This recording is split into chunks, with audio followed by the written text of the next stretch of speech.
AEW Full Gear is in the books, but it didn't take too long for Taz to send the missiles, to send the nuclear warheads to the marks that like this product of All Elite Wrestling. And we're going to dive into his tweet here. Before we dive into his tweet, let's just address Full Gear. I didn't pay it, but my co-host did. $19.99 for Full Gear, right? And I'll let you in a wee secret. It started at 1, it didn't finish to nearly 5. By the time we uploaded it and did a review, it was about 20 to 6 in the morning here in the UK. And the F1 was starting at 6, so I stayed up and watched it. And then I went to bed about 7:45 this morning. I'm absolutely dead. I didn't get that much sleep. Was it worth it? No. Was it probably the last time that I'll stay up and watch an AEW pay-per-view? Yes. Was the pay-per-view horrendous? Kinda. Was it just a bit basic? Yeah. Was it just flippy guys? Yeah. Was it just one-on-one matches? Yeah. But AEW did something different on Zero R. They brought in the Costco guy. And this guy has got a pretty big following. So as much as you disagree with it and not like him, it's like, yo, I don't like Sexy Red, right? I think she's a whore. Or whatever. No, A, she was a whore. B, she was a whore. As Ralph Setaretto once said, right? But I can understand why WWE would do it because there is reach there. And I think any publicity is good publicity, especially in the dire state that wrestling's in. So if AEW and Tony Khan wanted to bring the Costco guys in to bring a bit of outside, eyes onto the product, then by all means go ahead. But the problem is the marks were greeting. And Taz, let's get stuck straight into him. So let's dive in to his tweet here. Taz says, "It still amazes me as the build towards tonight's AEW Full Gear pay-per-view shows. Some hardcore fans are still confused or bitching and crying, moaning that the Costco guy has a match. Wake up. This guy has a huge reach, which basically means he has a massive following of millions. Fresh eyes, folks. It's all about the casuals. It's smart business. It's not about baggers."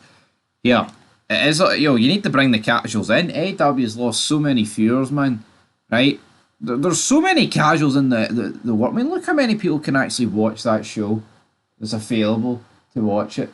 I believe it's something like 80 odd million homes AEW Dynamite's in, and they get 600,000. Brilliant, phenomenal, isn't it? No, it's not good enough, right? There's no two ways around it. You know it, I know it. It's unacceptable from AEW, the numbers that they're putting out. And it's like these hardcore people that they cater to fucking anyway. As soon as some guy appears, oh, this is why it's dying. And even like the people that are bashing AEW that have suddenly got a hard on for it, like the JDs for New York, you need to do this in wrestling. You need to, have some outside publicity. You need to bring people from the outside in. Is it perfect all the time? No. There was a lot of shitty Raw guest hosts back in the day. Look when wrestling brought like Stallone in or, Schwarzenegger, LeBron James in the crowd, things like that, like Bad Bunny. It can work. And even when it doesn't work, at least they still got eyes on the product at the end of the day.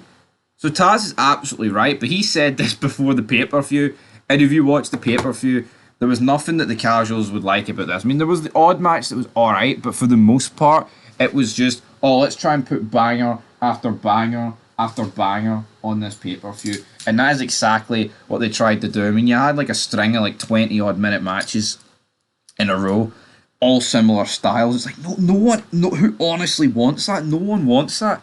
You know what I mean? I don't want it. You guys don't want it. The only people that want it are the people that are still watching AEW. And that would maybe work like if they had 20 million viewers a week. But guess what, folks?